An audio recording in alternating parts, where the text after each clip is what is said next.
Take your time.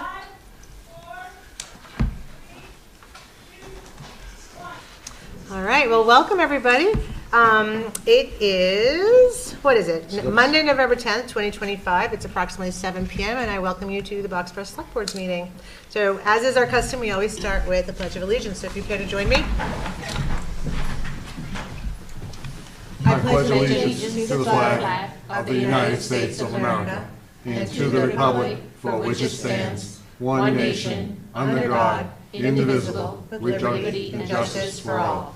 Thank you. We have a full house tonight. All right, first up, public input. Comments from residents on non-agenda items. Does anybody have anything to share?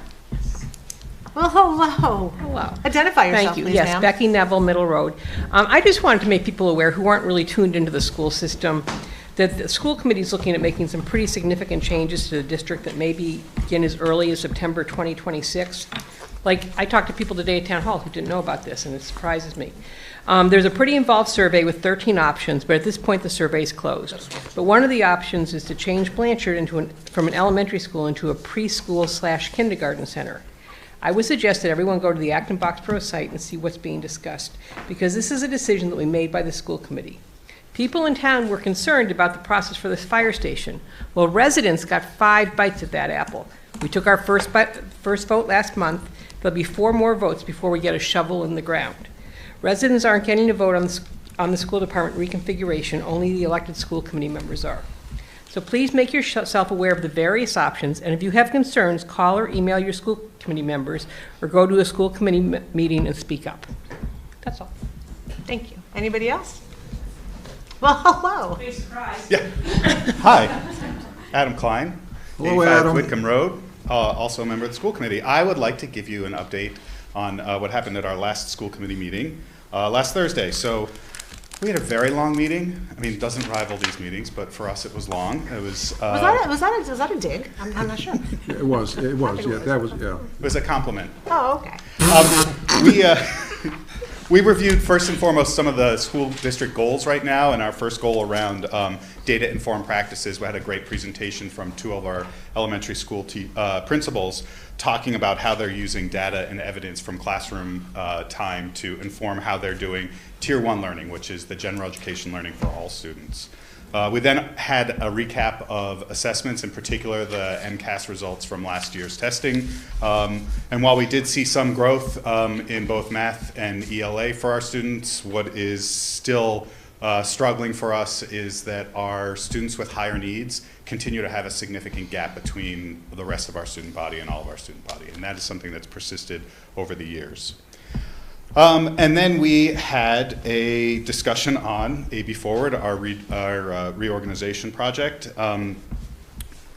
This meeting was, or this part of the meeting, school committee members had sent in advance a lot of the questions that they had heard from the community, and we shared those questions, and between school committee members, district administration, and the consultant, we answered some of those questions, almost all of those questions. I think the most interesting question that came up, and I want to sort of repeat that in the answer here, there was a question about why school committee members aren't advocating for certain outputs or outcomes. And actually, Liz Folks made a really good comment.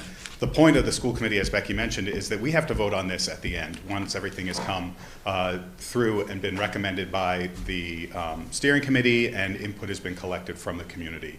And one of the things that we were very particular about doing in this process was making sure that it was a very open process, that everybody saw every step along the way, because far too often, even in my tenure and 8 years on the school committee, have we been accused of making the decision behind closed doors and then just rubber stamping it through. And so we wanted to be very particular in this process to make sure that the public knew and the public got all of the information that we were getting it when we got it, which is why you saw 9 options ranging from completely unpalatable to the best option ever in everybody's own perception. But the school committee members, including myself and the members from the Boxborough contingency, are not advocating for any certain outcome because we have to be impartial throughout the entirety of the process. But obviously, we're elected by the voters of Boxborough, and we're here to represent all of the students of Boxborough, and I would remind you that not all students in Boxborough go to school in Boxborough. Not all of them go to school in Acton. There are even some students who go to school outside of our district, and it's our responsibility to advocate for all of them. And so we'll take in all the information and all of the community input. Please keep that coming. And then when it comes time to make our decision in January, we'll be able to deliberate that in public, and everyone will see us through that entire process. Thank you. Adam, while you're here, do you mind, so first of all, we tend to have a more conversational meeting. The school committee, they're much more like this. But while you're standing there, Adam, could you go over the dates? Like what's going to happen? So Becky mentioned that the survey ended last night. Yes. And then if you could take it from there until a decision will be made on the most fabulous choice that we all come up with. One that we all like. So the next important meeting of note is next Tuesday, the 18th, and that is when the steering committee will get sort of the next round of information, including a lot of outside research, results of all of the survey, and the steering committee will begin to remove options from the table. And the point of the steering committee is to come to, bring to the school committee 3 or so options that the school committee can decide. So most likely on this Friday, the agenda will be released for the steering committee, which will include the packet of all of the information, which is in response to a lot of the questions that we got during our forum. So how much will each one cost? Why did you pick this school versus that school? What's the enrollment history? What's the research say on looping versus grade banding? All of that sort of very educational jargon stuff will come out in the research and in that packet. So that's on the 18th. And then the steering committee has, I think, another meeting, it's the 18th. We have another meeting in early December. And then following that meeting, the steering committee will bring everything forward to the school committee. So they'll have 2 working sessions, and then they'll bring a recommendation To the school committee. And are they open meetings that people can attend? Yes, of course. And the steering committee meetings are open meetings. They are held at 6:30 p.m. I'm asking questions so we can get it you're out leading there. you're leading the witness here. They're open meetings. They start at 6:30 p.m. in the administration building. Like Becky mentioned, you can go to abschools.org/read-the-plan, which will take you directly to the AB Forward website, and you can see all the information that's been presented to date, all of the meeting minutes, all of the recordings of the forums, all of that stuff is there. What I would say, though, is once the steering committee takes its recommendations and brings it to the school committee will hear those in early December, and then the school committee will have that meeting plus another meeting, and then a third meeting of the school committee, which will land us sort of in early January before we decide. So there'll be an opportunity for the public to yet again comment on a smaller slate of options and do that either through direct communication to emailing the school committee, coming and speaking at one of our sessions, and we're talking about launching another survey, though that's not fully confirmed yet. But again, the goal here is to get lots of community input to bring the community along the process with us. So I'm going to lead the witness some more. When I send an email to the school committee, who reads it?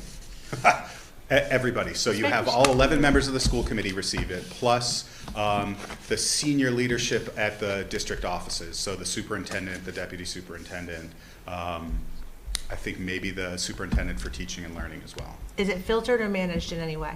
No, none whatsoever. So you get everything? I have a folder just for AB Forward comments. I also have one for masking. I have one for mascots. We get lots of feedback. Lots of feedback. Okay. So the final decision will be made, I thought Tori told me January 22nd? I don't have that right in front of me, but it will be in January. And we will continue to give lots of updates to everybody and share the dates as we move forward. And since we were alluding to a trial, have any decisions been made yet? No, of course not. Is there any predetermined decision behind closed doors? No. What there is going on behind I closed am doors. just telling you what's coming to me. Oh, no, I Every totally question I'm understand it. saying to you I is totally- coming to me. what- So I'm like, we're just going to ask on TV. I'm happy to share that what goes on beyond closed doors is how do we make this process as open as possible, and how do we plan for every eventuality without completely burning out our staff having to plan for every eventuality. I will be perfectly honest with you, that is the hardest part right now, is that we don't know what it is. We all want to get to operationalizing the plan. How are we going to figure this out? How are we going to, what's it all going to look like? We can't do that yet because we just don't know what it's going to be. We have some ideas of what the questions are going to be, and there are some generalities that we're going to need to figure out. One thing that was shared in the forum was enrollment policy. So what are the rules around enrollment going to look like? What are the options? We have no idea. I mean, I sat with the superintendent today, and we just began the discussion of how are we going to have that discussion. I thought you were going to say you just stared at each other and said, We did a lot of this. no, it's good. Not it. We do that here too. We do. Adam, a quick one for me. The consultant that you use, is that done? Is that in process? Is that going to happen? Where is that consultant? So we've had the consultant in place with us since last year, and they are currently taking us through the delivery of the 3 options to the school committee. And that was what their contract was for. And there's an opportunity for us to sort of extend or engage with them again on the operationalization side. So their contract ends at shepherding us through making a decision. So they're kind of in limbo right now until you guys come up with a decision among the 9 Oh, options? no, they're very busy collating all of the data from all the surveys, Oh, all okay. the forums, Okay. and they are going to facilitate the process over the next 2-3 steering committee meetings to help us whittle this down. Great, good. Does anybody have any other questions for the witness? And I have a couple. The survey results, will that be published for everybody to see how it worked out? I don't know to what level of detail the results will be published, but I can tell you that on Friday, once the packet comes out with that. Okay. In the past, we've provided summaries of that, or provided some of the information completely, but not all of the written comments. Oftentimes, if people include personal information in those written comments, we wouldn't put that out there. So even if we knew like how many of them opted for what options, right? Yeah. Like, I mean, that part, You'll see for that. each one of them, yeah. I can tell you that today, when we looked at it, 2,300 people had taken the survey. Yeah. And 1,500 had completed it, which meant they answered every question. So we got feedback from at least 2,300 people. Yeah. We got full information from 1,500, which is a very good response rate. Yes. It was a hard survey. Like, even I, who had been attending meetings, like, that first question was really borderline overwhelming, and I even thought I knew I thought I knew what I knew. You wouldn't be the first, the second, third, Okay. fourth, 5th person who's given All us right. that feedback. Okay. Will there be I'm sorry, Priya, I jumped you, sorry. All right. Have 3 more. Will the emails be in the packet? Like what people are sending you guys, right? Like to the school committee. Will that be in the packet? So some of it is and some of it isn't. So there is, if someone filled out a public comment form for the AB Forward Steering Committee, because the AB Forward Steering Committee, in the beginning, we had a lot of information to get through, so we weren't taking public comments in our meetings. And so instead, we had a response form online. Those responses are collected and PDF'd as part of the AB Forward packet. Typically, the emails to school committee that come directly to our abrsc@abschools.org, those typically don't get published. Why not? Because, I mean, do you publish all the emails that come to the select board? Not really. If it is, we Not- don't put Not them in. necessarily. Yeah, judiciously. Yeah, you're right. Yeah, fair enough. Okay.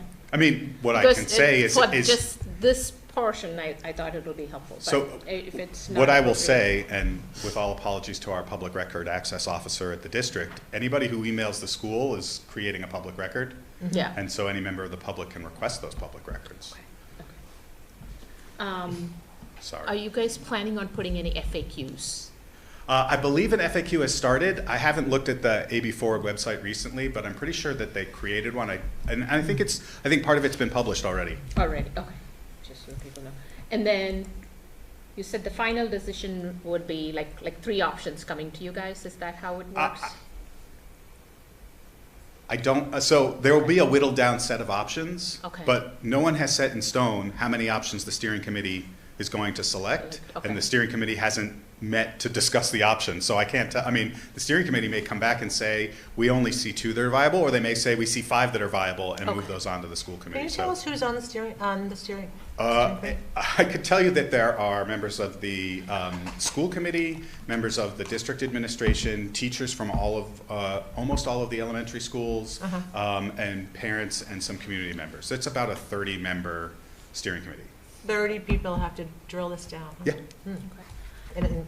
in an open meeting. Yeah. And Priya, some anything else? options had like 2 versions. Yep. So when they select an option, will they all select?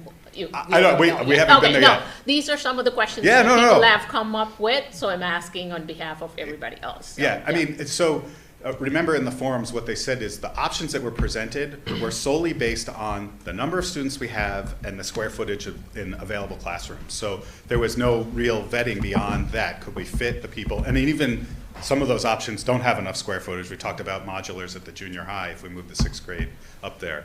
But they're like, we as a steering committee have to deliberate on that same information that everybody else was given. The only thing that we get is the benefit of all the feedback from everybody else that we've had over the past month, and we have to decide then how we want to whittle down those options. Okay. All right. Thank you. Does anybody in the public have any questions for Adam while he's here? No?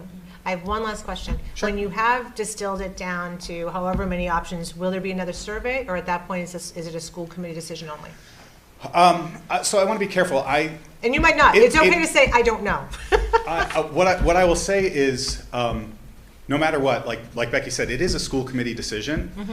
So regardless of any other feedback, it is the school committee that decides. So there is no popular vote on which option we like and don't like. Okay. Every piece of feedback, whichever method that's provided to us, we take into account.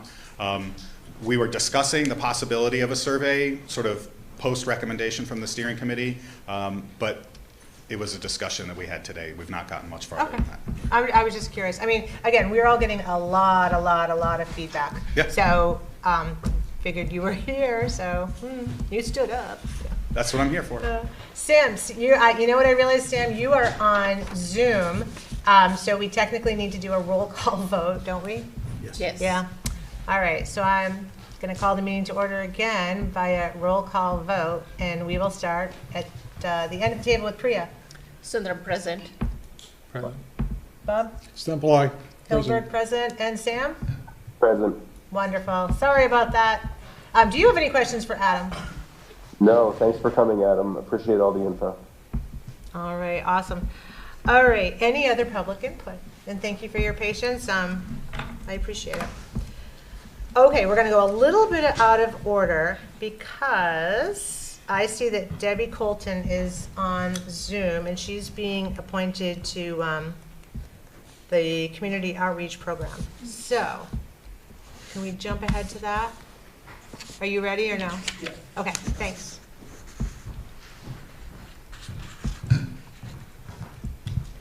Hi, Debbie, are you on? There you are. I am. Hi. Can you hear me okay? Yep, we can hear you. Hi, John Shefchik, Chief of Police here in Boxborough. Thank you for moving us up a little bit.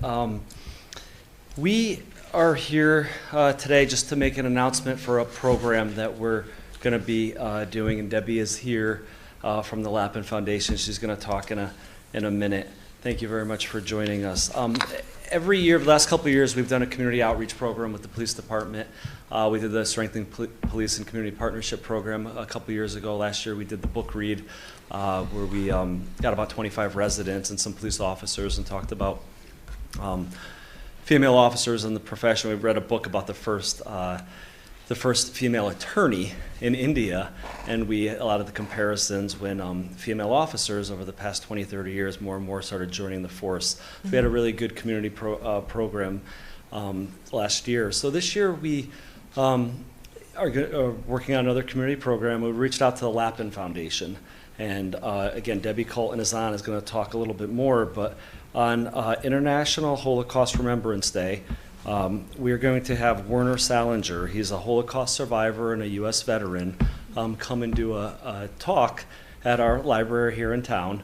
And it'd be a good opportunity for the officers to listen to the members of the public and listen to Mr. Salinger about his experiences. Again, he's a Holocaust survivor and a U.S. veteran. This is scheduled for January 27th at 7 o'clock at the Sargent Memorial Library. And the Lappin Foundation, she'll talk a little bit more about it. Just last week at AB High School, they did a screening of Shared Legacies, and it was a documentary about the Black-Jewish Alliance during the Civil Rights Movement. So this Lappin Foundation is great. They do a lot of programs with police departments, with schools, and so Debbie, I'm probably talking a little bit too much. I'd like to talk a little bit more, but we just wanted to get this on the calendar, put it on people's radar. We'll certainly advertise it a lot more after the holiday season, but we did want to get it out there, especially after the program that they just ran last week at the high school. So Debbie, thank you for coming on. I'd love for you to speak a couple words. You're welcome. So you can hear me okay? I was having a little computer glitch.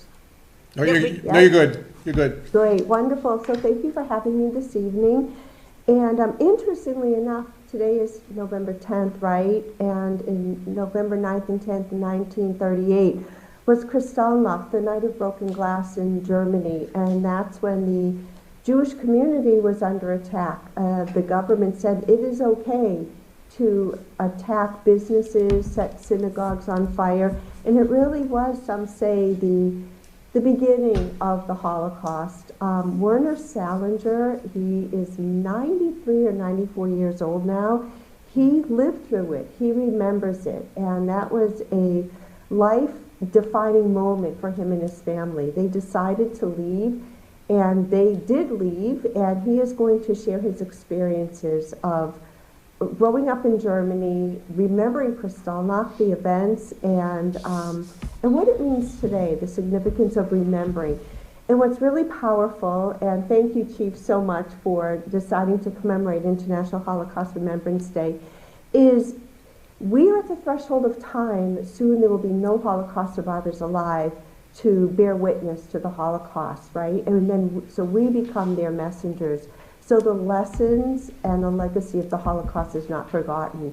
It is rare and it is a privilege at this time in history to have the opportunity to meet a Holocaust survivor. All of them are in their 90s, maybe late 80s if they were very young children or babies during the Holocaust. Werner Salinger is a veteran. His story is fascinating. I don't want to give anything away. I'll let him tell it in his own words. But it is appropriate for tweens and teens and adults. The important thing to remember too is not all Holocaust survivors came out of a camp. There were many ways to survive the Holocaust, and his story is one way of survival and the lessons, the relevant lessons for today. So I hope you will join us. Thank you for inviting Lappin Foundation to partner on this important program with you. And I look forward to visiting the Boxborough community again. It was really nice to be out in Acton, Boxborough last week. So thank you. Wonderful. We look forward to seeing you in January. Thank you so much for bringing this program to us. You're welcome. Thank you. Wonderful. All right. Anything else? We'll certainly get it. We did want to get it on people's radar. We think it's going to be a great community program for everybody, and certainly after the holidays, we'll advertise it a lot more. But again, last week was a really good turnout at AB High School. It was a really good documentary, and we certainly will be inviting people, not just from Boxborough, we hope Boxborough, but as Debbie said, people from other communities, or certainly Acton, are welcomed as well in January. So thank you very much. No, and we appreciate, all the work that the police department, you as their leader, is doing to bring these programs to foster understanding and tolerance and learn. The educational component of it is huge. So absolutely. Thank you for supporting it, for the Select Board for always supporting these programs, and really for the community, because we know it was the community that shows up. As I said, last year for a book read, we had over 25 members of the community. It is, absolutely. Yeah, for the year before at the SPSC, we had over I think it was about 50 or 60 people participated in that. So it's a really a good way for the community to work with the police department to work with the community. So thank you all. Anybody have anything else for the chief before we let him off the witness stand? No? Okay. Thank you. Thank you. Thank you. All right, let's get back to our agenda. Next up, we're going to appoint Finn Verman as the Housing Board Representative to the CPC. Is anybody here to speak on behalf of the CPC? No? Well, we know Finn. She's highly active in the community. She stands up at every town meeting she attends. She participates, and she is a member of the Housing Board also. So now she will be their liaison to the Community Preservation Committee because a portion of what they do is to designate funds for affordable housing. So any questions, comments, or concerns? No? All right, then. I move to appoint Finn Verman as the Housing Board Representative to the Community Preservation Committee for a term ending June 30th, 2027. Second. Any further discussion? All those in favor, please say aye. Oh, is there somebody? Roll call. Oh, roll call vote. I'm sorry. Roll call vote. All those in favor, we'll start with Priya. We'll loop around to you, Sam. All those in favor? Oh, Priya? Sundaram, aye. Wes? Aye. And Stempelog. Hilberg, aye. And Sam? Anderson, aye. Thank you. Well, all right, we're always gonna do this circle. That way everyone knows when they're gonna be called on. Okay. All right, welcome, Finn. Thank you for raising your hand for yet another committee. Next up, Civic Academy graduation. Thank you all for your patience. All right, so today I want to just kick off tonight's graduation. First off, just want to say this is a celebration. Before we start with the actual graduation, I wanted to give a little bit of an overview about Civic Academy and the goal of it and how it got started. So around 2022, 2023, the Select Board wanted to do a community education program where residents could learn a lot more about how your government operates. So through this program, each participant was able to learn about each one of essentially all of the functions of town government. So some of the courses that they were part of this program was an introduction and overview of Boxborough, and that was with the town administrator, myself, and Priya this year. Also, they got a presentation on Sargent Memorial Library with the library director, town financials and budget with members of our finance team, as well as the chair of our FinCom. Land use in community development with our land use and permitting director and members of some of our land use boards like the planning board as well as the EDC, and a presentation for a town meeting by our town moderator as well as the town clerk and the Department of Public Works and both of our public safety departments, which is police. Both of our chiefs gave a presentation, as well as Neshoba Valley Regional Dispatch, and human services with our human services team. So the goal— I think you hit it all, huh? Yeah. So this has traditionally been a 9-week program that we've run. This is actually our second year running it. We did it previously in 2023, where it was originally called Citizens Academy. And then this year we decided to change the name to Civic Academy to make it more focused on community education. But the goal with this program is for people to learn more about how town government operates, what services are you getting as a part of being in this community, and essentially learn who is it that helps operate the government and ask them questions and learn more about what they do. So tonight is a celebration, and it's also, I wanted to give all the participants some time to share about some things you've learned and just share with people some things that you might not have known before you took this course. So if you'd like to. Yeah, if you'd like to, no pressure, but if you want to volunteer, I can hand you the mic and you can share. I don't have anything specific. So I've been here for 50+ years, and I guess I thought I pretty much knew a lot of what was going on, and every single one I learned so much that I didn't know before, really? And I just thank you for doing it. That's great. Anybody else? Yeah, I would just say I have been here since 2018, so not very long, but I learned a lot Every week I learned something new, a lot of new things. But in particular, the presentations and the effort from everyone who participated was really sort of blew me away. Every week I showed up and there was a PowerPoint, there was a well-prepared presentation about the organization, the org chart, what happens, where the money comes from, where the money goes, who participates, how it benefits the community. Just very, a great program. Much better than I expected, and I was so excited to participate. So thank you, everyone who Thank you for participating. Great. Anybody else? No pressure. Okay. Right. So just the participants we had this year we had 11 participants that participated in the program. Not everybody who's here for graduation was able to attend tonight, but I just wanted to say, one, thank you for being a part of this program, and thank you for taking time out of your schedules to just learn more about the town, and hopefully this gives you a lot of opportunities to, one, find ways to be engaged, and also, two, you understand more about how town government operates. So kind of demystified it a little bit for you. And also, too, I want to say thank you to everybody. We also have some presenters that are actually in this room from Human Services Administration, Public Safety, who were a part of this and making this program what it is today. So I just want to say thank you to all of our presenters, and thank you for taking time out of your schedules as well to make this program what it is and helping to educate our residents about what services they have, what things that the town does to help them learn more about and help build more investment into the town.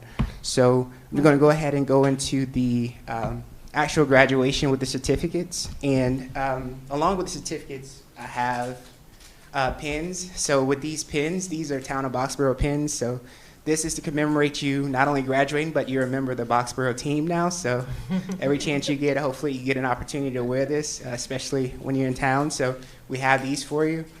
But I'm going to go ahead and go through our graduates for this second cohort. So just to kind of go over what the certificate of completion says. So it congratulates and acknowledges the significant achievement in participating in the 2025 Boxborough Civic Academy. So the first graduate today is Helen Berry.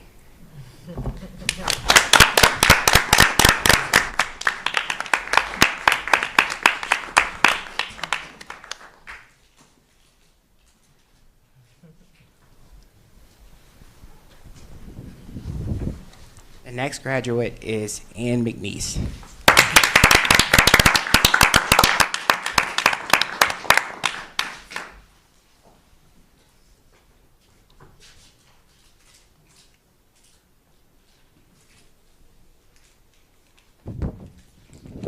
The next graduate is Rob McNeese.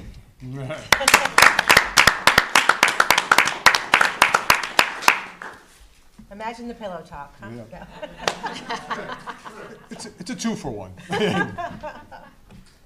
The next graduate is Justin Rowe.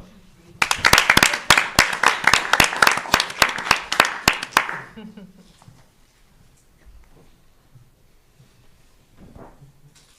last but not least is Bob Stemple. Thank you very much. So are we allowed to give Bob a test? Yeah. You guys should take a picture with all the Yeah, graduates. that would be nice. Yeah, so we're gonna take a picture, but I just want to acknowledge the other participants who weren't able to make it this evening, but they were a part of this program as participants. Is Ari Velos, Mark Marlowe, Tina Bhatia, Carol Driscoll, Barbara Burt, and Alisar Kobisi. Wonderful. Just want to thank you, even though you weren't able to make it here, I just want to thank you for being a part of this program, and thank you for taking time, and hopefully you were able to learn a lot about Boxborough and use that knowledge to continue to participate in different ways. So thank you. And Rajan, I just want to say one thing. I think we all will say the same thing. You did a great job with coordinating and keeping us informed about when the meetings were and where they were, because we all have busy schedules, and I know I forgot about just certain times when the meetings were going to happen, when the presentations were going to be there. So you did a fantastic job with facilitating the whole program. So I really appreciate your help with this. Thank you. All right, thank you. Rajan, could I say a few words? So Rajan came to us from the town of Lexington, where he also ran this program. And he's been with the town of Boxborough for 5 years, and he stepped up a couple of years ago and put this program on. The department heads and staff members and committee members who participated and presented to you were really excited about working with Rajan and making this a high-quality, process. And they knew that his standards were high. He expected excellence, and they rose to that occasion under his leadership. It's a wonderful program. This is at least the third time you've run this. And I was just at the ICMA conference where there were managers from around the country talking about this program. There was one session on this. And so I gave out some of my cards, and you may be getting people reaching you from around the country who want to know, pointers from someone who's run this program successfully and successively. So don't be surprised when and that's how highly I regard you and the way you've run this program. And it's clear by your students and community members here who have participated in this. They learn about what goes on inside of government, and sometimes we assume that people know. And you brought it to people who were interested in knowing more and getting involved. And some of them, as in the past, will step up and say, now that I understand more, I'm ready to step in and do a little more. So thank you for everything you've done for the town and for the people who participated in your program. Nice job. Again, one more round. Thanks, Rajan. All right, so all the participants as well as the board members, we can, let's take a group photo by the flag, just to memorialize this. Sure. The one over. Yeah. Why not? It feels exclusionary for goodness sakes. Come on up, you guys. We don't fight. Short people in front. Come on, Priya. Come on in. Short. Tall people in the back.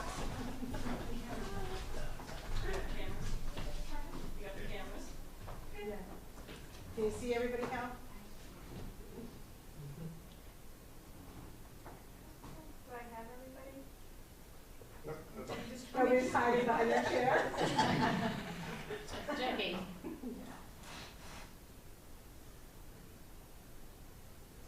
Mike, can I see you, please? There There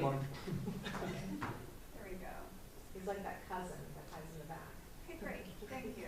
Thanks, Thank you, Kelly. Kelly. Thank you to all, and you're welcome to, Congratulations. yes, and you're welcome to stay or you're welcome to scoot out. We get it. It's a rainy Monday night.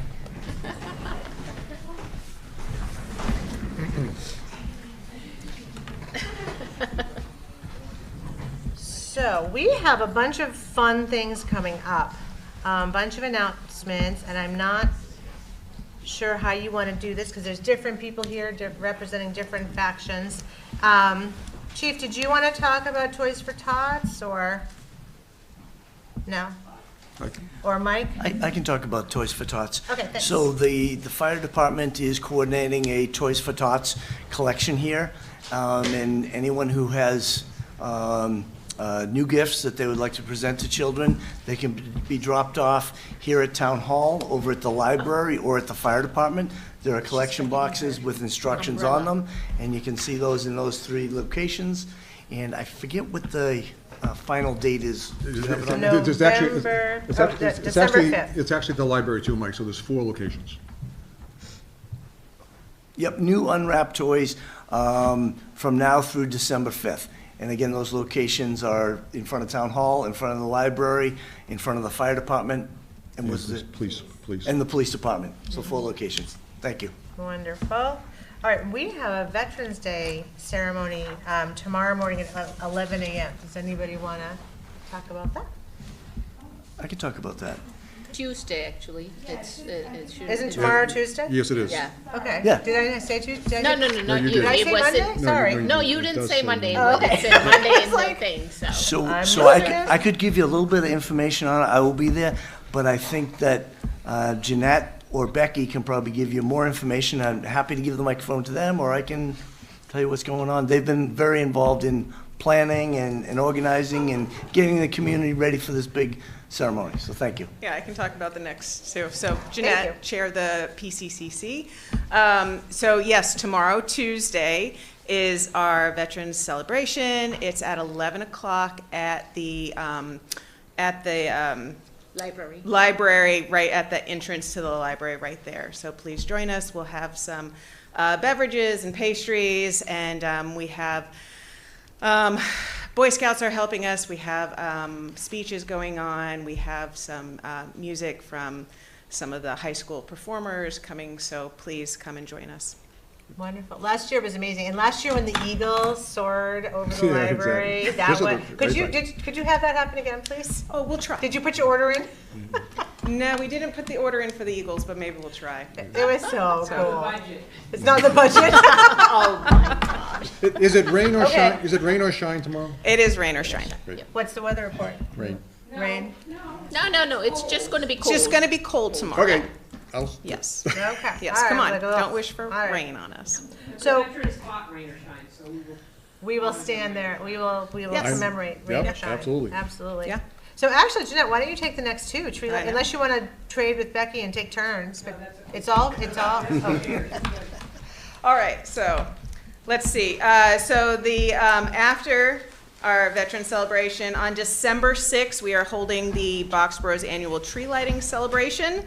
The tree lighting celebration will be held at 4 p.m. at the Boxborough Fire Station at 502 Mass Ave. Please come and enjoy the performances by the Blanchard Brass Wind Ensemble and the Blanchard Chorus. We will have cookies and hot chocolate. We also have some high schoolers that are hosting face painting and a craft table as well in the Boxborough Fire Station. And then we are going to be singing songs around the Christmas tree or around the tree, and Santa Claus will be escorted down Mass Ave by the Boxborough Fire Department. Nice of him to do a special visit. Huh? So, nice of him to do a special visit during his busy season. I know, right? This year, we have invited the Boxborough Regency to be our Flip the Switch this year. So I they are love our that. business Yeah. that is going to help us flip the switch. Past honorees have been Two Friends Chocolate and the Freebie. So you know this is sort of something that we've started, hosting a Boxborough business to come and flip the switch for the season. Let's see, parking for it is at the school, and then we'll have our police department that will help everybody cross the street. So don't worry about that. So help us kick off the season. Wonderful. The second one is our Boxborough Menorah Lighting Celebration, and that's going to be starting on Sunday, December 14th. And we are seeking volunteer families that would like to also turn on the lights for our menorah every night of Hanukkah season. If somebody wanted to volunteer, how would they find you? So if they want to volunteer, they're going to email the PCCC at pccc@boxborough-ma.gov. All right, and that's all they have to do. This year, the town, we're hosting a larger first night celebration with music, refreshments, and a craft table for kids. Fun. All right? Awesome. And again, parking for that is at Blanchard, and then walk across. You guys are busy this month. We are. Yeah, excellent. All right, thank you. This all sounds really fun. Yeah. Last any year was other? awesome too, so. What's that? Last year was awesome, both of them, so. Yeah.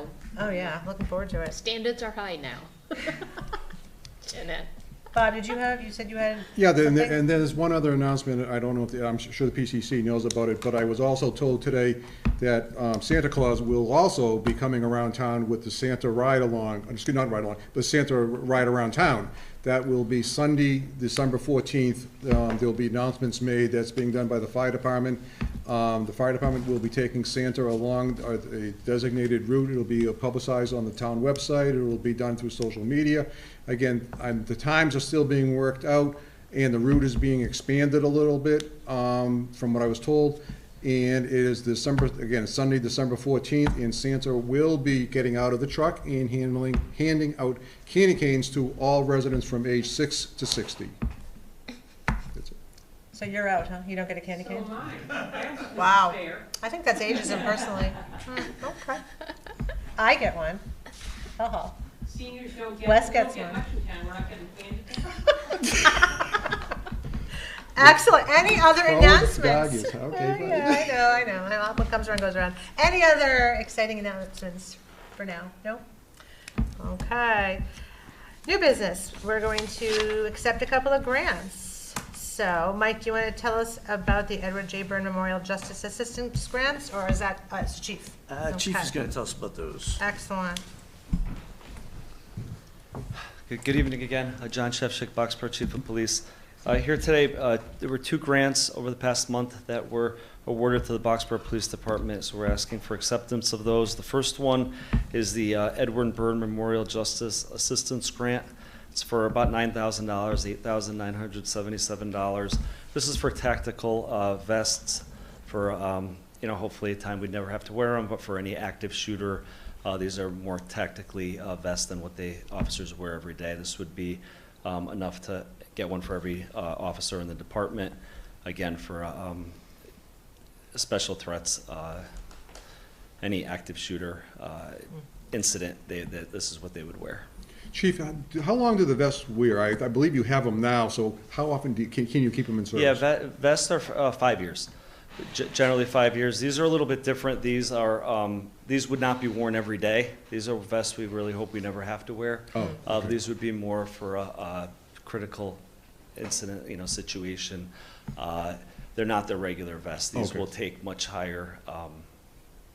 These Velocity. would stop a much higher level. Of These will? ballistics. These will, yes. Yes. Great. Good to be prepared, and I hope we never need them. Absolutely. Yeah. Any other questions for the chief? Any questions from the public? No? I move to accept the Edward J. Byrne Memorial Justice Assistant Grant in the amount of $8,977. Second. Any further discussion? All right, we'll do a roll call vote. All those in favor, please say aye, and we'll start with Priya. Sundaram, aye. Wes? Yay. Stemple, aye. Did you say what? Yay. Yay. Yeah, yeah. I thought you said nay. I was like, huh, what? No, it's yay and Yay, nay. yay, Yeah. yay. All right, Stemple said aye, Hilberg, Yep. aye, Sam? Anderson votes aye. All right, and that is unanimously approved. Thank you very much. Who did you write the grant? Yeah, I'll get into that in a second. I want to give credit to, I'll wait till the end of the second one, but, Okay. I'll say right now, the lieutenant did a lot of this work. He does a really good job on the grant writing, and the administration, because this next one here, it's a lot of grant writing, but then you got to administer it when the funds come in. And certainly, Elizabeth Hohenschel, our administrative assistant, does a lot of work with that, but Lieutenant Patriarca does a ton of work on the grants, on both, again, applying for them, getting them, and then administering them as well. So I want to give him credit. I was going to wait till the end for I'm both sorry, I of them, jumped your gun. but he did do both of these, and I think Literally. that should go recognized. Well, tell us about the Municipal Road Safety Program, the MERS program. Yeah, so this is, we've, second year in a row we've done this one now. This is for 20,000, let me get the exact number, 20,000, I think 800. Yep, $20,827.28. So most of this, about 17,000 of it is for extra enforcement. It's done in December, and then it picks up again in April, May, June, July, August, September. Again, that's just the way the state sets it out. So you do increased enforcement, so there'll be officers on the road specifically, not so much taking other calls for service, but specifically for doing enforcement for speed, for texting and driving, for different speed and traffic enforcement. So that's about $17,000 of the grant. Again, December, April, May, June, July, August, September. And it's also, this grant gave us $1,790 for 2 portable breathalyzers. So the ones in the field that you could do a portable PBT is what they're called. and we certainly needed more of those. And this grant also gave us about $2,200 to send 2 officers to A-RIDE training, and it's a 2-day course where it's advanced roadside impaired driving enforcement. So just some additional training on how to determine if someone's impaired driving. So we're going to be sending 2 officers to that course. Has anyone already done that course? Not since I've been here. Okay. I can't tell you for sure. I probably in the past, I believe, I'm fairly certain some have, but we certainly, last year we got the extra enforcement. This year we were able to get a couple other, some more equipment and some additional training. Wonderful. Okay. Again, I mentioned it, but I do want to mention the lieutenant did a lot of work on these. And these are good. These really offset our budget a little bit. So it's really good to be able to get the extra, especially around the holidays and the summertime, have the extra. And again, it's not that they're always getting tickets. Lots of times it's warnings, verbal warnings, but we want to make sure the speeds are down. People aren't texting and driving, especially around the school zones. So. When will the breathalyzers be here? When will they be in use? Will they be in use next month, or is it 6 months? How long? We'll probably be ordering those really as soon as we accept the grant. We'll order those pretty soon. Those are portable breathalyzers. They just help establish probable cause in the field. Well, I'm just thinking with the holidays coming up, I just was wondering if they would be available for use this holidays. I don't know if they'll be here by then, to be perfectly honest, but we can try. Again, they're just, it doesn't mean, though, that we certainly have a breathalyzer at the police station where you would have to go. Good. Any other questions or comments from anybody? No, seeing nobody. I move to accept the FY 2026 Municipal Road Safety MERS Program Grant in the amount of $20,827.28. Second. Any further discussion? All right, roll call vote. Priya? Sundaram, aye. Wes? Yay. Semple, aye. Hildberg, aye. Sam? Anderson votes aye. Thank you. Okay, Thank you. wonderful. Thank you, Chief. Next up is what I think is on everybody's mind, what everyone is talking about right now, and that is a discussion and update of food security efforts and recent developments in the SNAP program. So we have several members of the community here to share some information with us. Thank you. Hi, I'm Mary Pavlik. I'm the chair of the Wellbeing Committee, and I'm the one asked to give the update tonight. At this point in time, it was literally a week ago that the Wellbeing Committee met, and at that point, just before Halloween, a few days before that, when it was announced that starting November 1st, SNAP benefits would not be being provided for people throughout the country. In Boxborough, immediately, Wendy, our community service coordinator, and Kim D were on local and state Zoom calls trying to get as much information as they could. Part of that information is that we found out that we had, 261 individuals and 167 households who would be directly affected immediately. So we came together and created with Wendy a two-step plan. First, let's get as many resources together as fast as we can because it is already November 3rd. And then we can, and that's what Wendy's going to describe with you in detail about how that was done. And then the next step in that process is distribution. So once we've got resources together, how are we going to get the resources specifically to the people who are involved with SNAP, but also food security in general? Today's news means that there's money been put on the SNAP cards thanks to the state of Massachusetts, but it's been a yo-yo and incredibly stressful for the people who are trying to help, and I can't even imagine for the people who are on the receiving end of what's happening here. So we just wanted to let you know what the plan's been and what's been happening so far. I wanted to give you a quick timeline. We can't believe it's just been a week, but a lot has been done this past week. Wendy had originally reached out to her client base. So her client base that she had contact with already knew from her if they were reading their emails, which, you know, not everybody does, and it's a busy time period. Then she began with the support of the Wellbeing team and Kim to start gathering resources together. She created flyers. She put things on website. On the town website has a phenomenal pieces of information on the town website right now about food security. Regardless of what's happening on people's EBT cards right now, food security is a huge issue, period. Open Table had triple enrollment just before this happened. The Acton Food Pantry just had Thanksgiving level lines this past week. So once she started reaching out into the community over a period of less than a week, a huge amount of outpouring of resources came in. Kim oversaw food. And Kim is on the Zoom, by the way. Hi, Kim. Thank you. Hi, Kim. Thank you for being here tonight. Kim was overseeing food being taken in and getting that food to the Acton Food Pantry, which at this moment in time has storage issues, which is why they're working to create a new building. Mary, I have a question about that. I heard today that the Acton Food Pantry has a new storage facility over in Acton. It's actually a storage facility? I had not heard that. Last we had spoken to them that they were asking people to hold the food that they had for after Thanksgiving or when they would give us the okay to give it to them. But we also give to Open Table in Maynard as well, which does have room right now. I don't know, Bob. That's good. It's good to find out if they did. I was at a meeting today, and one of the people there said they now have a new storage building that they can actually store food in. Well, that's great.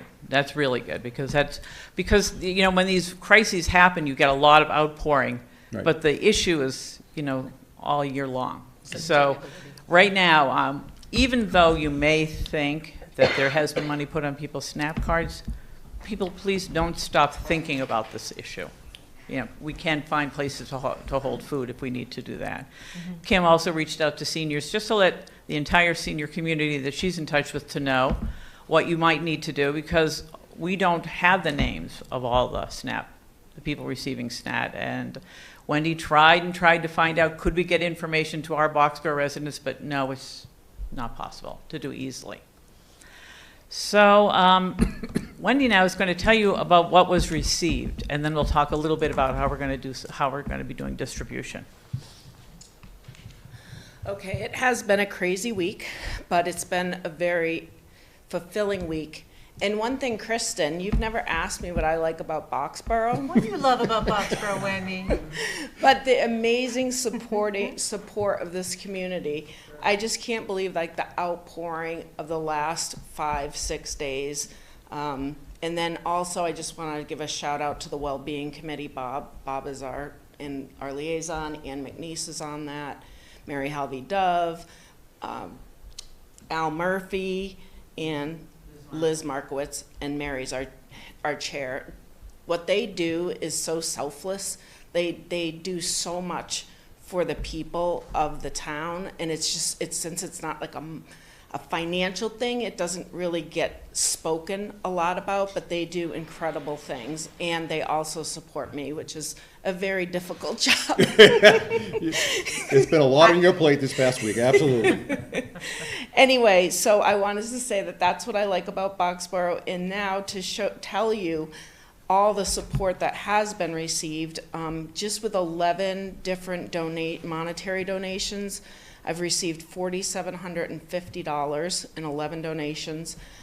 We've received gift cards from residents of over $2,600. And then also the church has gone through an inventory of all their gift cards back from the fire, and they delivered those to me. They checked them all and did all that, and that was over $3,600. Wow. So and the Minutemen had also donated. That was previously, right? Previously. So with that money, with the money I had in the community support gift fund, we voted at the Wellbeing Money meeting to turn 2,500 of that into Market Basket gift cards, which I picked up on Friday, and I've put in the safe. Because it's wonderful. It's absolutely wonderful. So now the big thing that we need ideas on is how to get this out to people that I don't see. And one thing that would be amazing as well is if that word can get out, then there's more clients that might not even know that I've ever existed. You and I texted earlier last week. I was away last week, so and this popped up on my phone. There's a difference between charity and solidarity. A true community demonstrates solidarity because any one of us can fall off the edge at any time, and in solidarity, you will be lifted up again. And I think that as someone who has experienced food insecurity, and it can be shameful, and there is no shame here. Raise your hand, ask for help. If you know of someone who needs it, let us know, because it's here. And this is about community solidarity. It's not charity. And people that come to me, I keep as confidential as absolutely possible so they don't feel that. And I do have people that come into my office say, I've never asked for help in my entire life. But you know what? That's amazing. I think the definition of courage is asking for help when you need it. And then the That's what I definition tell of them. charity is to give help when you can. Yeah. You know, flip what charity means. Charity means giving, not taking. So Mary, is that? No, I think that's about it. We are gonna, so our next step is to do literally what Wendy was just saying. She has a strong client base, actually, that she's built out herself because she is relentless in letting people know that she's here, and if you come into her office for something, she will also let you know, do you know that you can get eligible for fuel assistance or a whole variety. She is a tremendous resource for people in the community on all different levels. It really reminded me of how Boxborough stepped up when the fire happened on Swanson Road. I mean, I think that's why our community in particular was able to get so much done in such a short period of time. I think people went into immediate, like, we know what happens to our neighbors. We know we need their help quickly. And so we got all this in so quickly. If you look around, and Wendy has been looking around because she's got people in all kinds. She'll go home at night and she has a friend who calls who's got a parent in Woburn who needs some help. So she's been looking all around the state. We have more up and around for our people than other people have been able to do because we're small and we pivot and we do things quickly. And so we got a lot done. So now we need to know, we'll reach out to people in the freebie community. We'll reach out to people that we know to network to get the supports in. And regardless of what happens, we were just about to go into holiday support mode anyway. So here we are, and we've got lots of people, federal employees, all kinds of people are in distress right now. And now, as a town, we have resources for them. It's really remarkable and very heartening. I want to thank the entire community. That's essentially why I'm here, to thank the people who were involved. Thank you to Kim, and thank you to Wendy, and thank you to the people on the Wellbeing, and Fran Spain is a big help. She's a friend of Wellbeing, and she's been in direct contact with Acton Food Pantry. But it's a time to be really proud to be a piece of this town, and to look out for your neighbors and let them know. Or they need a gift card. A Market Basket gift card is really the main resource we have for food right now. We have a lot of them. So Good. Thank you. All right, good to know. Any questions, comments, thoughts? Kim, did you want to add anything? Well, I just want to say that I, as well, have been so encouraged by the outpouring of the support that we've received from the Boxborough community. It makes you proud to be part of the community, and I can't say how happy I am that we have the team that we have with the Wellbeing Committee and Wendy to reach out to those people that need help. Even though they might have their SNAP benefits on their card right now, who knows what's going to happen in December? We really don't know. But if we can spread the word, we can help more people, and that's what we want to do. And again, thank you, Select Board, for your support. And we look forward to making this program long-lasting.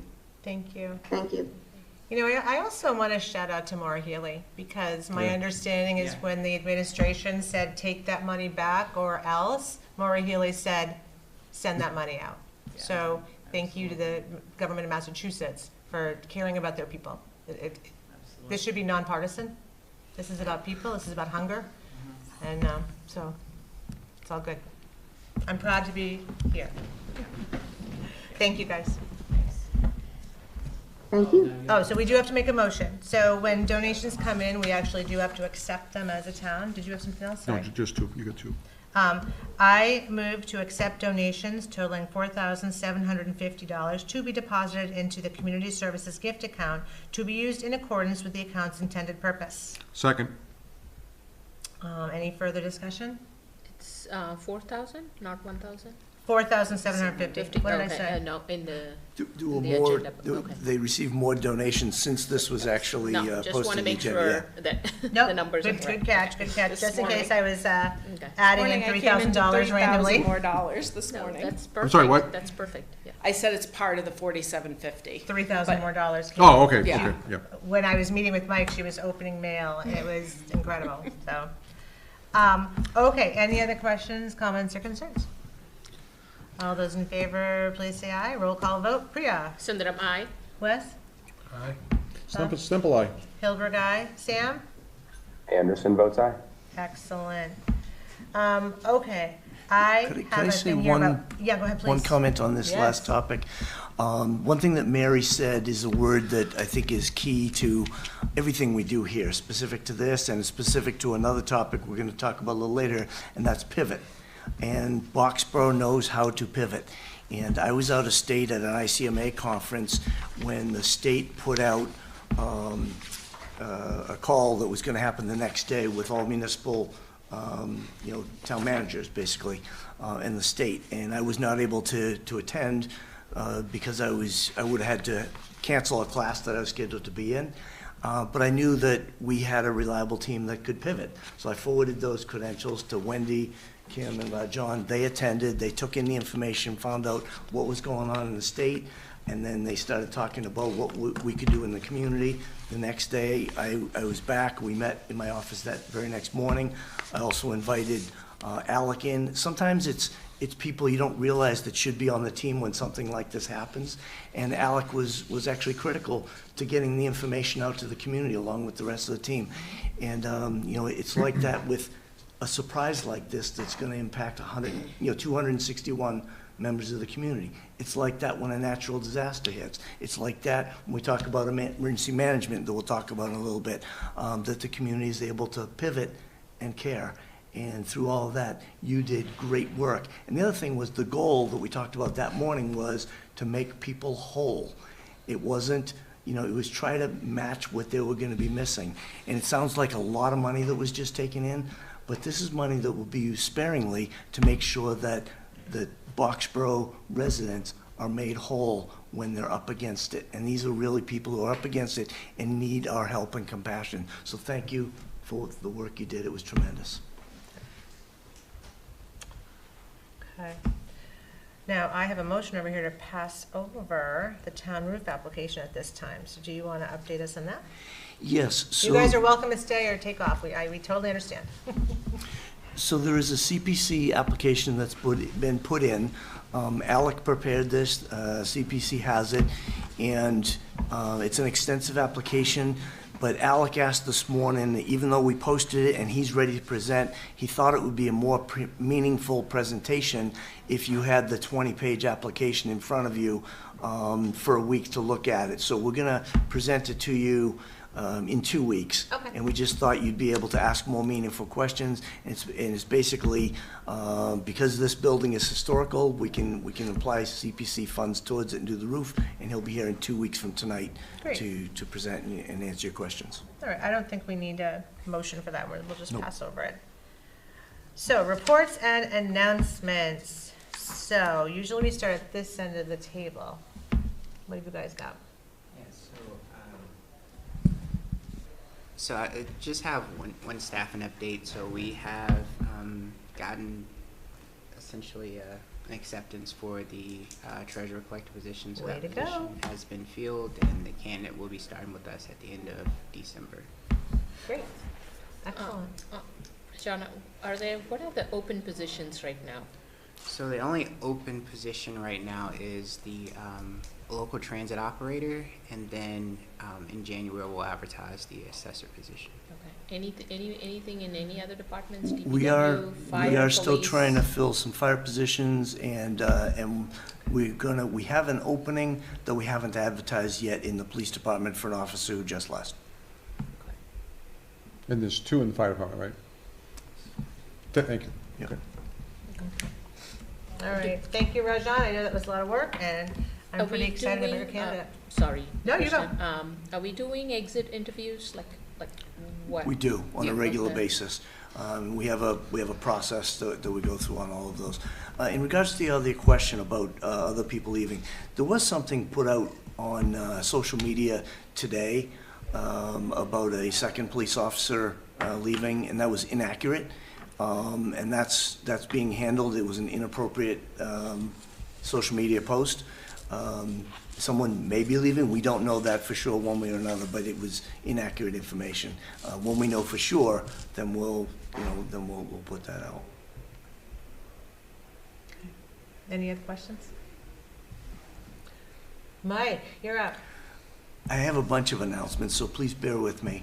Okay, hold on a sec. So when Mike and I met today, we talked about making the town hall announcements more robust. So both, so everyone in the community kind of knows what's going on, so that we have an opportunity as a group. You know, a lot of times the chair meets with, the team, and I get updated and don't always deliver to you. So in order to kind of cut me out as the middleman, we're gonna do much more robust announcements. So plan on, 15 or 20 minutes, but this is what's going on in town, everybody.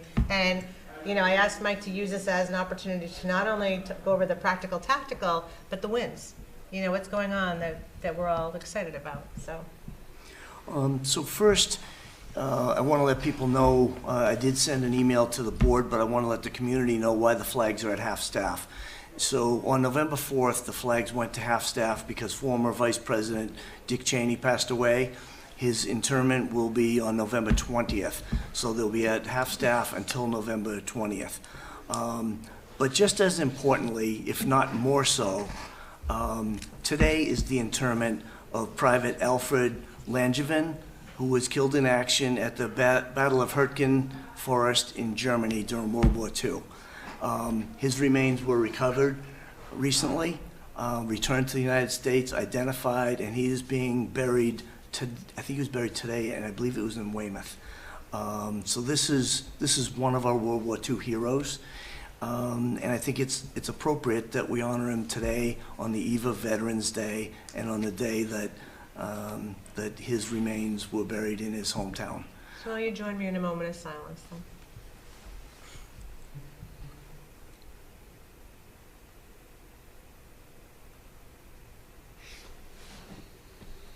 Welcome home.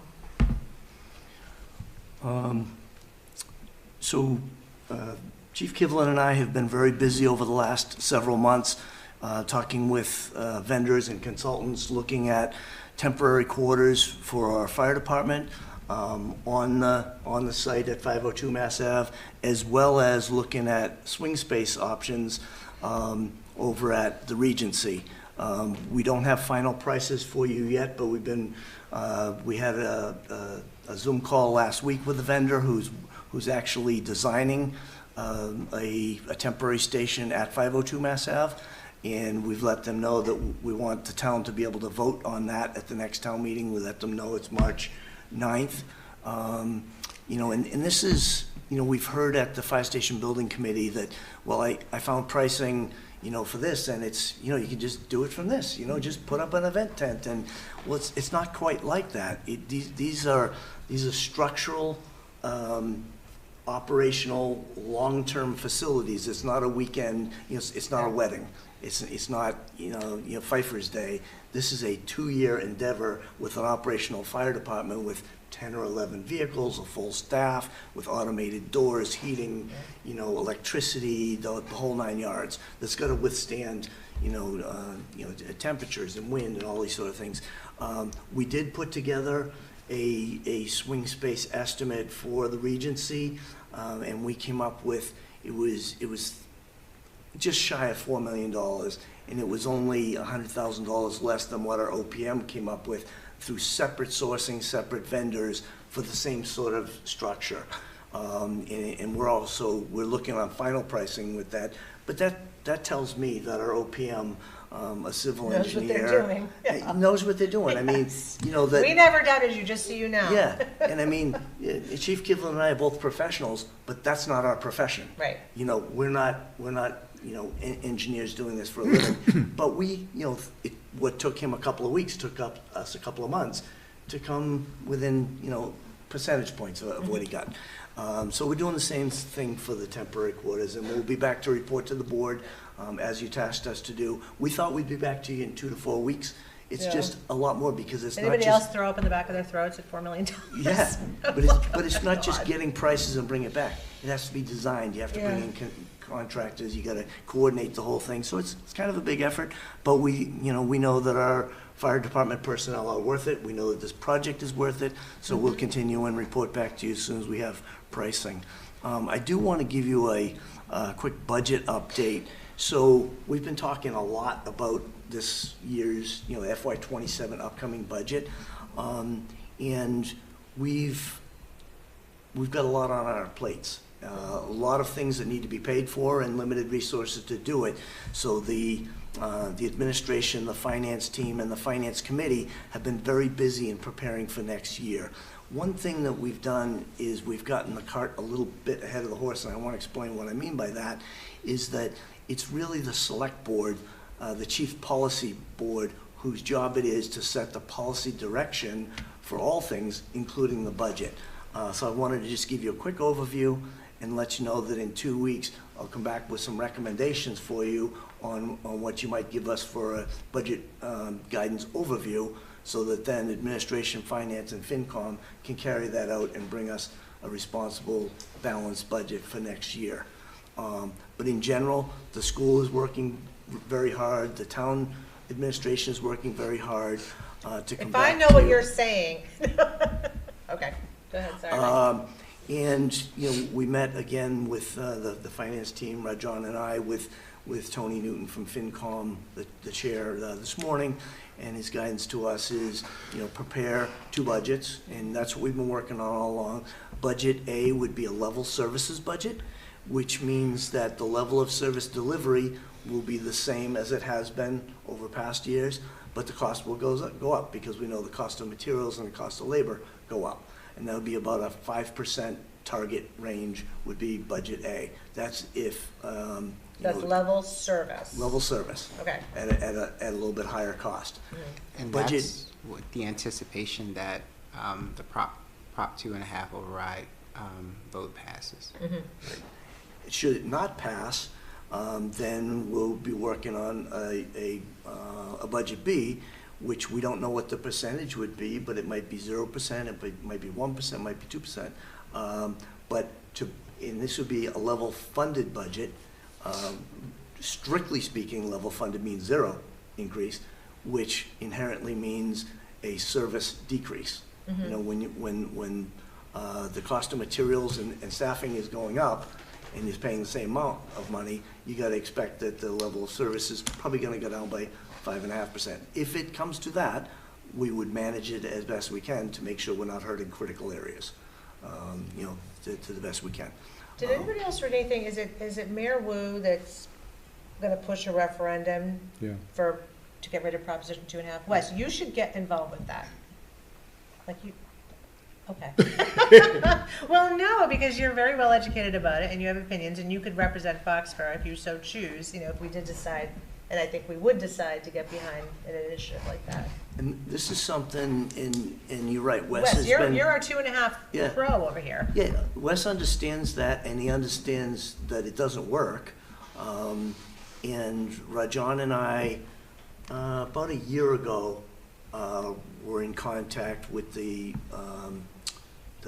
executive director of Mass Municipal Association and tell him we want to advocate for doing something about Prop 2.5. It's not working. He agreed it's not working. So we at the municipal administration level here and in other places are advocating to help us fix this, and so we agree. We think more officials need to get on board with that, get educated about it, and let people know how this is hurting, schools and town services in general. And then there's been 2 towns that just last week, Melrose and Stoneham, I think, passed over. They did Prop 2.5 overrides, and it was the largest one in the history of both those towns. And Harvard just did one as well. So we're not unique in the fact that what's coming up now, that we're between Harvard and those other 2 towns.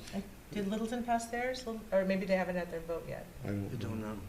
But the math just doesn't make sense if you limit expansion to 2.5%, but we know that the cost of goods and services are going up by 5.5%. You know, it just shows you, you creep out of that pretty quick. So that's. I do have some other updates, but that's all on budget. But I will come back in 2 weeks. Let Adam jump in. Absolutely, I'll come back in 2 weeks with some recommendations, and then you can discuss, decide, and give us some policy guidance. Thank you. I just want to add that the schools are equally eager to hear what the B budget sort of proposal will be from the town. That's the non-override passed budget, because as you can imagine, we have to develop 2 distinct budgets for that, and that mixes in with all of the reorganization work that we're doing. As an aside, the early guidance that we got was about a 2% increase in the assessment to Boxborough is maybe what the town could manage. A 2% increase in the assessment to Boxborough would equal about $9 million in cuts over level services to the school district. Sorry, so say that again? Good. Who told you 2%? That was what we had heard from Finance Committee in terms of early guidance. So 2% would do what? A 2% increase in the town assessment from the schools would equal about $9 million in cuts from level services at the school district level. And as a point of reference, over the past 4 years, we've had to cut between $1.2 and $1.7 million from our budget from level services. And as we've said over and over again, that's about 20 staff members a year that we've had to reduce at that level. So you can kind of imagine what a $9 million cut would be. Okay, I don't want to say anything until I learn more, because I don't understand where 2% came from. I need to see the math behind it.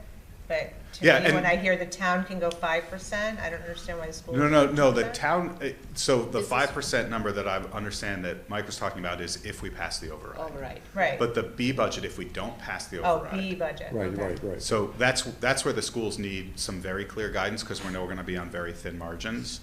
And so there's a lot of work, as you can imagine, if we're going to have a $9 million deficit, there's a lot of work that we'll have to do to prepare what the schools will look like after that. And so the earlier we can get guidance from Finance Committee and Select Board about what the B budget, no override, looks like, then the sooner we can get working on that. Because level service for you. We haven't had level service in over 5 years. Okay. Adam, we talked about, do you know what Acton's doing? Is Acton coming up with 2 budgets, or are they doing 2.5 prop? They don't have They're override. Like Boxborough a couple years ago when Acton had their override, they have no need for one. Oh, okay. And so they will take whatever, we're the limiting factor. Boxborough's the limiting factor this year, so. Okay. Did Acton give you any guidelines or not yet? The guidelines continue to be 3 to 3.75% increase. Is what Acton's telling you. Is there assessment or your budget? Those are two different. They're very different, yes. I believe it's in their assessment. And, the reason I snapped that we haven't had level services in years is because we've been driving to assessments for both towns, and inherently, when we drive to an assessment, we are unable to do a level service budget. I think with the exception of the override year, our highest budget increase has been about 2.75, maybe 3%. So, and that's a budget increase. And if we were to do a 3% budget increase at the schools, the town of Boxborough would see a significant increase in their assessment. Well, I was just thinking about that. On Budget Saturday, that's when we typically get the layout of exactly what it means in terms of our enrollment, in terms of our percentages and in dollar amounts. So I don't know about the rest of this board, but it's hard for me to come up with any sort of a recommendation without understanding what all that is.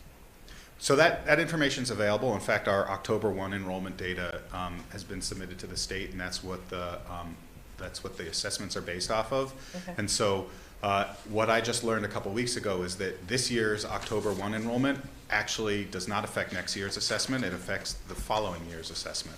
So we can actually provide guidance, and I've had some conversations with the Finance Committee about this. We can provide very clear guidance about what the 3-year rolling average assessment looks like for FY27 and FY28, and we can plug in our theoretical operating budgets to calculate out what the assessment to the town would be.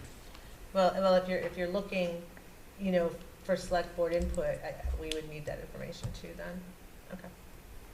Thanks, Adam. Yep. And Tony Newton will be here in 2 weeks when you're ready to discuss budget guidance. Okay, number of other things. Town goals, we'll bring those back, if you like, to the next meeting in 2 weeks. I know it's going to be a heavy agenda, but I think it's worth keeping that going. At the last time we talked about town goals, we took what we had, we added some things, and you asked me to break it out into categories, which I've done, and I'll supply that to you a week prior to the next meeting.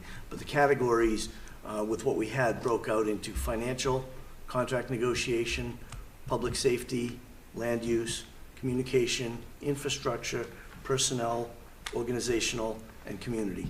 There may be others, but I'll send these to you. You can look at the subcategories within them and see how that works for you, and then come back with ideas that we can all talk about. So about that, one of the things Mike and I, talked about was also creating short-term and long-term goals for the town.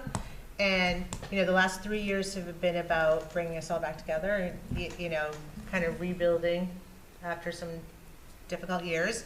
And now it's all about looking towards the future. Mm-hmm. So when Mike comes back, so we already saw his goals. And like I said, all he did was reorganize everything.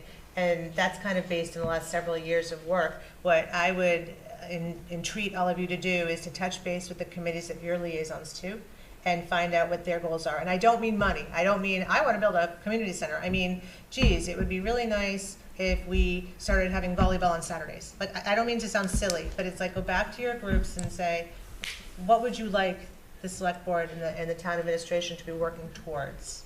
And if we could have like a really robust conversation, almost workshop it, that's going to help Mike create the goals. And then what we're also going to do is once a month we're going to make a point of revisiting, because when we get busy it's really easy to just go right by it, but we're going to prioritize it so that, again, the board can see progress, the board can know what's going on. And I think it's important, especially as we go into difficult budget years. God knows what the next couple of years will be. Definitely with an override, the more the community understands what the town is doing, the more supportive they are going to be. And so the more that we can discuss it and get it out there, hopefully the more support that we'll get. Or people can make good decisions on town meeting floor because maybe they've been following along versus reactionary decisions. Right. So, but this all happened just this morning, so Good if idea. anybody has any thoughts. No, I think I agree. Like, I think we have stabilized. Now we need to look into growth, right? Like, Even with limited resources, what does Yeah. growth look like? Sam, I don't mean to exclude you in any way. Do you have anything you want to jump in with? I will say that the goals that Sam emailed me are folded into what we have here, but if anyone has more, let's definitely fold them in. Sam?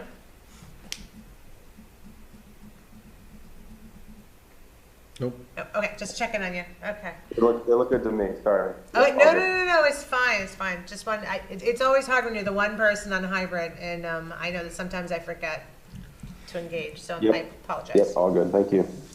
Okay. All right, next.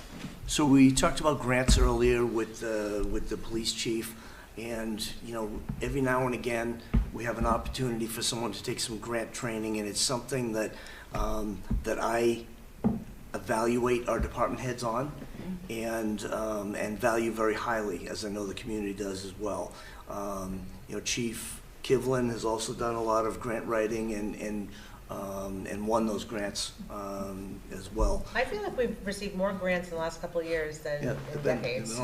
And it's a reflection of the staff's pursuit of them.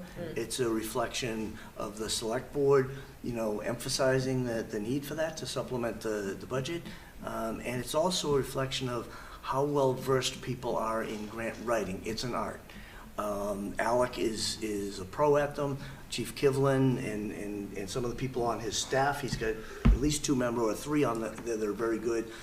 You heard what Chief Shefchik said, that Lieutenant Patriarca is very well. But tonight I want to highlight Kim D, because she found an opportunity with the MCOA, her Council on Aging Association, that's offering a class on grant writing. She's going to take it. Great. And we saw her over the past week just bringing in mountains of food and delivering it over to the food pantry, and now she's going to look at, how do we bring in cash for programs to help supplement limited resources. So Kim, thank you for finding out about that and signing up for it. I'm excited. I think that's terrific. Let's see, speaking of Alec, I mentioned that he was instrumental in the team pivoting and getting the word out. He put together some great graphics that went out on social media. He also is working with us to put together another pre-town meeting information night. If you remember, he did one, this was his creation, he put it on at the library. It was much different than some of the forums and pre-information sessions we've done before. We had, I think it was close to 50 people that rolled through it in a couple of hours. It was ask questions as you like, leave when you want, an opportunity for people to bring children, have snacks, have some activity. So he and I are working on setting up the next one, which will be before town meeting, but after Before the March town meeting. before the March 9th Special, town okay. meeting, but after people have already received the warrant in the mail, so they can come with it in hand and get their questions answered. We're hoping to use the library again. That was a great facility to do it in. And it's, the library has a different feel from town meeting. This is a great facility, this is a great room, but where town hall has sort of a regulatory, A vibe. Pay your bills type of a feel, the library has more of a cultural feel, and we think it had a good, good feel to it. Let's see, I wanted to highlight the work that Chief Kivlin and his team, along with Lieutenant Patriarca, Chief Shefchik, Firefighter EMT Wright, are doing on the emergency management plan. This is something that has been worked on for years. In the last year, is really stepped up under his leadership. He's the town's emergency management director. Last week we had a meeting to talk about where are we and how prepared are we for an emergency, and we'll be doing monthly meetings from now till the future, till ongoing. Next month, in addition to that team and Rajan and myself, we'll also be joined by the finance director, the library director, the human services director, and the planning director, because they'll all be integral in pivoting should we have an emergency. And the two chiefs and Lieutenant Patriarca and Firefighter EMT Wright, interestingly, Lieutenant Patriarca and Firefighter Wright both have master's degrees in emergency management. This is their forte. This is what they're educated to do. Yeah. And the two chiefs are, also in the communities they've served, they're around this and they know how to pivot a community. But it takes a lot of people to get this going, and you don't know what that thing is going to be that turns the community into a snap type of a thing, but maybe more widespread, that we really have to move, and we may not have all our resources. We may lose power, we may lose facilities. But next month we'll meet again.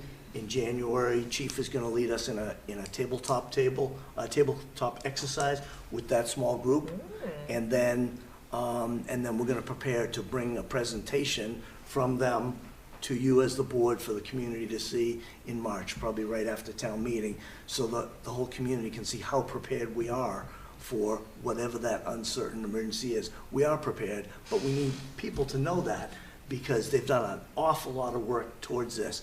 There's a lot of moving pieces, but residents of the community, business owners, and others, visitors to the community, are also part of that, because they need to know how the town mobilizes.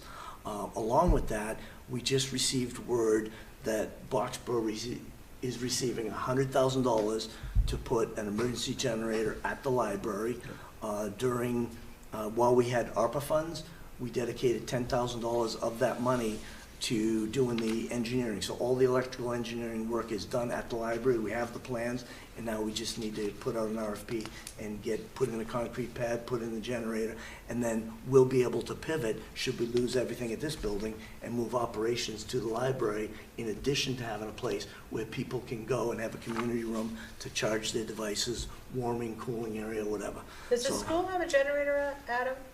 Does Blanchard have a generator? Yes. So we would actually have two facilities in an emergency, assuming the region would allow us to use it. That's it. We'd have to. I'm just being snarky. No, right. That's the only thing. We'd have to coordinate with the region to figure out when we could use these schools, that's all. I think they put in a generator after the ice storm, I think everybody bought a generator after the ice storm. Now they're all in Facebook Marketplace. just telling me, I mean, I think that's when the generator went in there. I don't know that all the other elementary schools have generators, but I think because it's it used to be the emergency shelter in town. Right. That's kind of where I was going, is are we shifting the emergency shelter from Blanchard to, but you know what? You'll tell us all that when you do your presentation. I can tell you that the library is really not set up to be an emergency shelter. Okay. You know, if you're actually sheltering people at a place with cots and all that, it's not set up for it. Okay. But it could operate as a warming station. It could operate as a place where, you know, the next fire station is going to be the emergency operations center for the town, but that's not where you want a warming and cooling shelter. Right. And that's also not where you want to set up your financial center for, you know, like your town hall. You know, one of our most valuable assets to keep an emergency funded is our finance department. And we're not going to move them over to the fire station or the school, but we could move them to the library with a generator. You can just shut down. You'll be okay. Thanks, Becky. And that's all the updates I have for tonight. Okay, well, thank you. I appreciate that. And like I said, this is kind of our new thing. You know, definitely give Mike input about, is it too much, is it too little, all that good stuff. But again, just trying to be a little more communicative. I truly don't have anything, because what I wanted to talk about was the school committee meeting that I attended and the forums I attended, and we kind of already covered that, so I'm gonna move on. I don't have anything either. I was gonna talk about the well-being, and I was gonna talk about the COA. We've already talked about that, and the festivities coming up, so I'm good. Wes? I don't have anything. All right, Priya? Sam?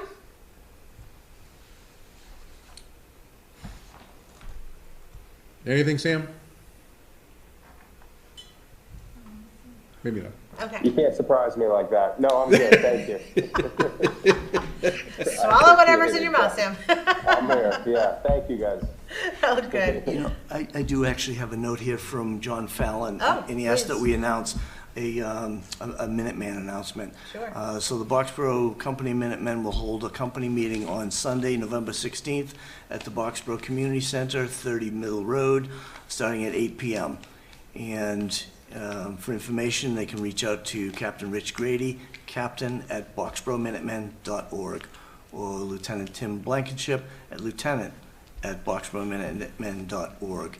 And it's the Minutemen are available to anyone at least 18 years of age, regardless of gender or town of residence, who is interested in service to the town and or perpetuating the memory of the Minutemen of 1775. You do not need to be a marcher or a Revolutionary War reenactor to join the company.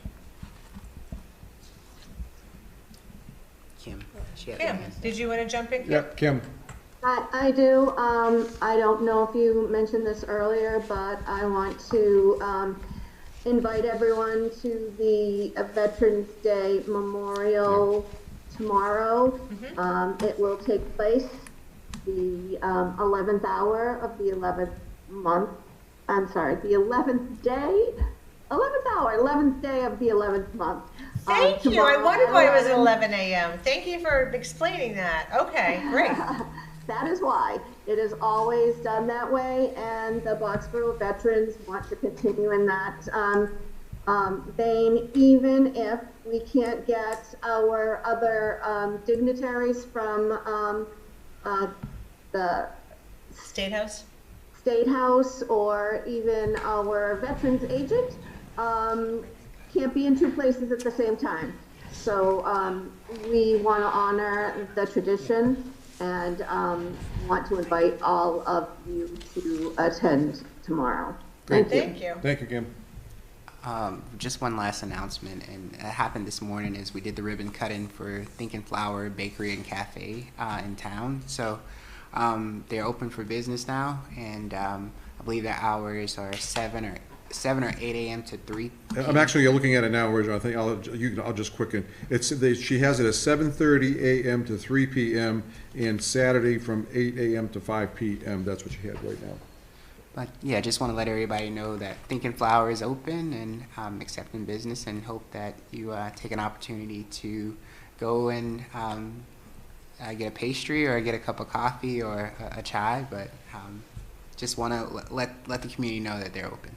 No, yeah, Wonderful, exactly. thank I you. was able to participate in it, and it's a great. It was great. The EDC did a great job helping her open that shop up, and it's great. The only, as Rajan just said, the only issue was not small issue. The only timing issue is she will be closed tomorrow for Veterans Day, and then she'll be going back on a regular schedule. Great, great. All right, anything else? Moving on, minutes. Has everyone had a chance to read the minutes from October 27th and October 31st? Oh, you know what? We didn't actually approve the minutes from October 21 either, because remember we hadn't all read them? Yep. So we actually have 3 sets of minutes to approve. Was it October 21st? Can someone check the date? It was the one we didn't approve at our last meeting. Okay. Well, do you want to approve the 2 or the 3? Well, all right, let me just check the calendar really quickly. I think it's. Well, first of all, has 20th. everyone had a chance to read all 3 sets of minutes? No, because and that's why my point. I've only read the 2 that we got. Was the Oh, it was the 20. 20th, it was October 20th, not the 21st. So the 27th and the 31st, I did review, Okay. and they are fine. Okay. Kelly, can you do me a favor and send out the minutes from October 20th again, and that way we can get them on the next agenda? Okay, any questions or comments about the October 27th or 31st minutes?